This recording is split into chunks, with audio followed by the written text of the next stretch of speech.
everyone, my name is Aika and I'm a third year trainee at Oxford. As Finn probably mentioned, she invited me today to make a video to talk about trainee well-being from a trainee perspective.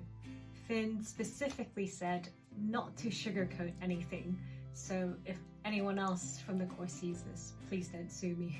First of all, congratulations for getting onto the doctorate. It's a really competitive process, and not long ago, around 2 years ago now, I was in the exact same position that you were. Maybe you're feeling a little bit excited, quite hopeful, or you might be feeling a little bit burnt out from the doctorate process. Quite a lot of mixed emotions I think happen at the start of training.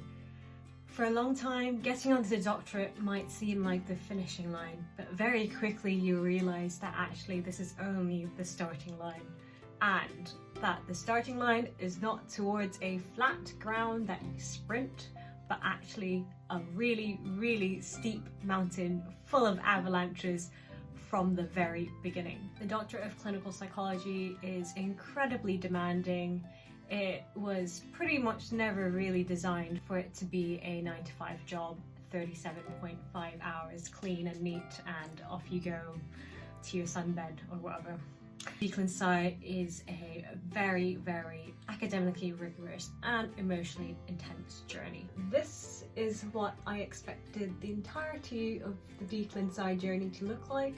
Very glamorous, full of ambition, full of hope, full of energy, publishing research left, right and centre, joining loads of committees, being every supervisor's favourite trainee, and doing life-changing work to every patient that I cross paths with. But it turned out to be this. Lots of stress, lots of overwhelm, lots of anxiety, anger, frustration, loneliness, and fatigue.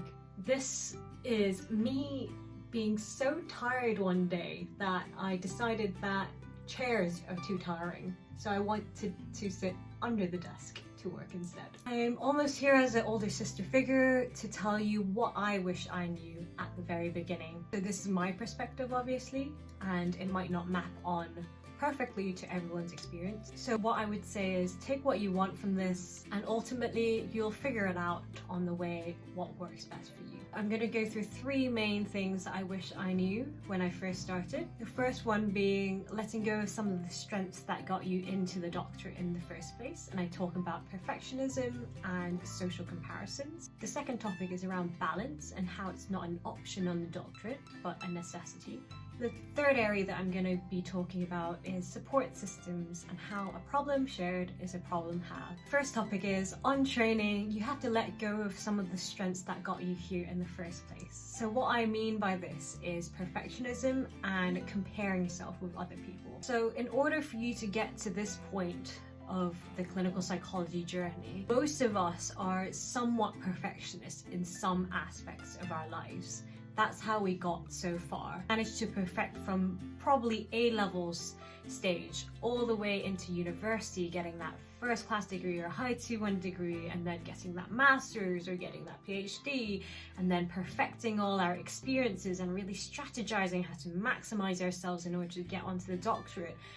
And these are massive strengths that have probably got us here in the first place and has really defined you as probably a high achiever. But as someone who is guilty of being a high achieving person or a perfectionist in my own senses, if you value perfectionism too much, it's gonna come back and bite you on the doctorate. Reality is the doctorate is extremely demanding, not necessarily by the level of academic intellectual ability you need, but just by the sheer quantity of things you need to get through. Things you have to balance is placement competencies, you have to balance your 3 research projects, you have to balance then other assignments that you have from the academic team.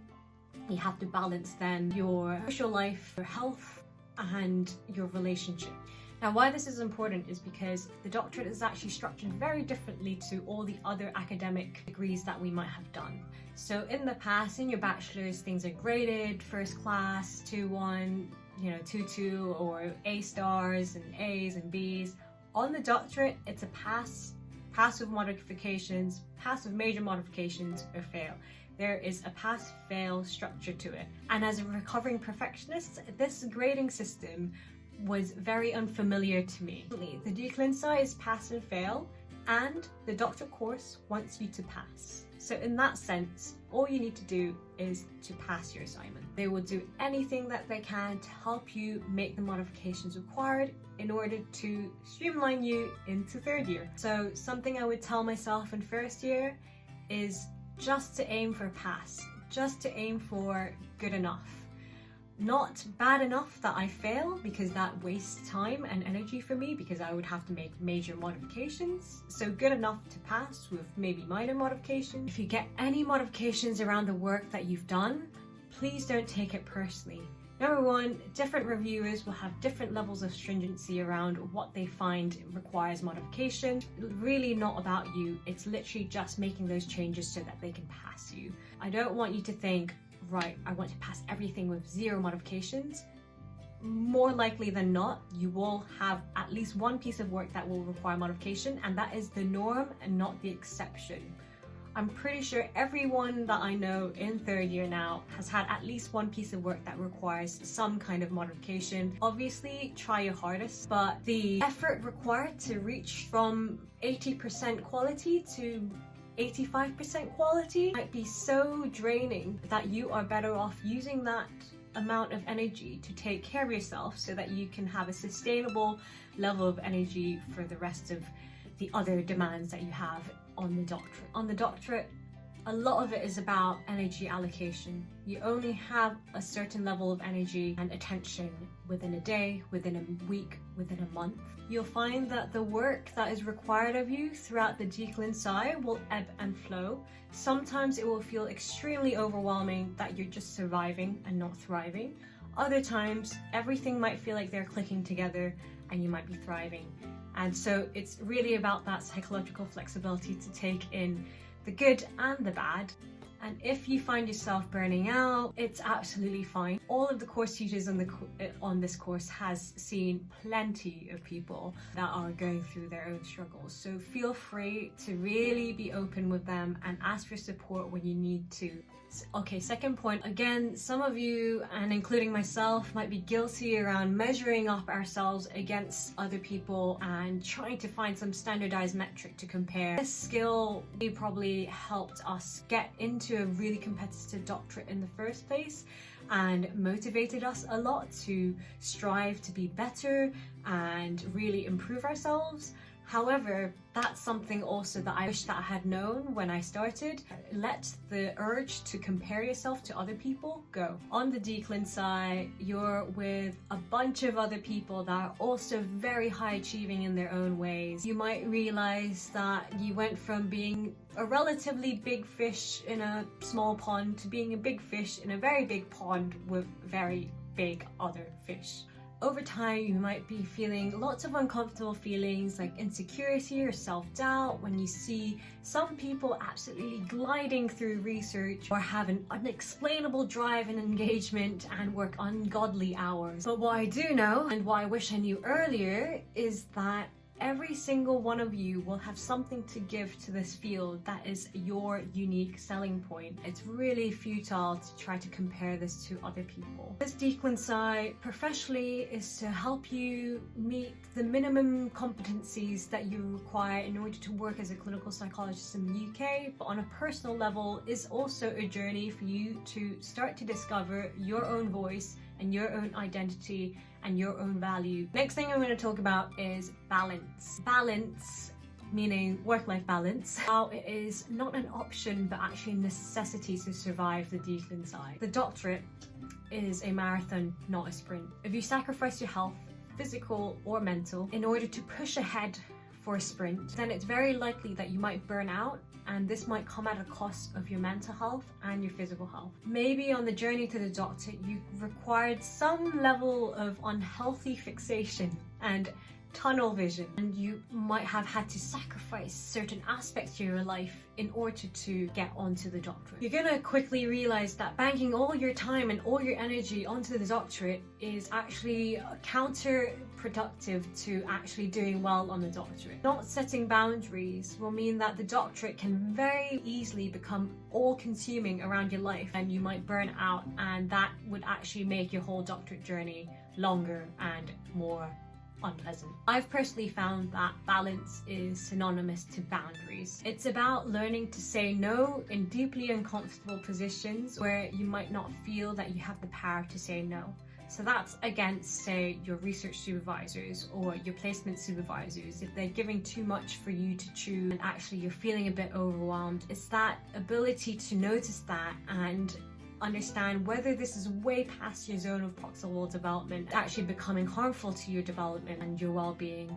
These 3 years are actually a really important practice ground to understand what your non-negotiables are. I find that if you're fueling your external passions and you are constantly in contact with the real world, then you remember that life is so much more than the doctorate, and the doctorate will sort itself out. As long as you stay diligent and as long as you stay hardworking, things will work out on the doctorate. To end this section, balance is not an option, it's a necessity. Third topic quickly that I'm going to talk about is around support systems. A problem shared is a problem halved. By just the sheer amount of doctorate work that exists for you to pass each year, it's very likely that you will feel very overwhelmed at times. Over time, your threat mode might feel like it's on overdrive. These are the moments where the DClin will feel like it plays a massive part in exacerbating some of the unhealthy coping mechanisms that you've used in the past to deal with stress. Doctorate of Clinical Psychology will definitely be quite a challenging time for one's mental health. There's a 2008 study, I think from Katrina Skier from UCL, that looked at all the DClin institutions in the UK. They surveyed around 350 trainees, and around 70% of trainees had disclosed that they had a mental health difficulty. This is the reality of the Doctorate of Clinical Psychology. It might not be the cause of your mental health difficulties, but the stress will definitely be probably a perpetuating or a precipitating factor in any kind of mental health struggles that you might have. Some might not, but either way, whatever you're struggling with, you don't have to do this completely alone. I'm going to go through 3 main sources of support. Number 1 definitely is your cohort, so friends on the doctorate. Now, you can bother and complain about the doctorate all you like to your partners, but over time they will probably get really sick of it, and also they will never really have the first-hand experience of just the amount of work that you have to do. Being able to validate your experiences with your friends on the doctorate, that has been one of the key things that have helped me survive the doctorate so far. I've realized over time that being open to struggling with other trainees, all you're gonna get is compassion, and also it makes you feel less alone in your journey, and you'll realize that everyone's struggling in their own ways. Second source of support is your personal tutor. Now, this person is kind of hired by the Oxford course, but they're external. This is a really good space to talk to a qualified clinical psychologist that doesn't have necessarily a different agenda or a different set of rules that they have to abide to. That means that they can't really fully be compassionate towards you because of their own pressures as, say, a manager or as a research supervisor for the course.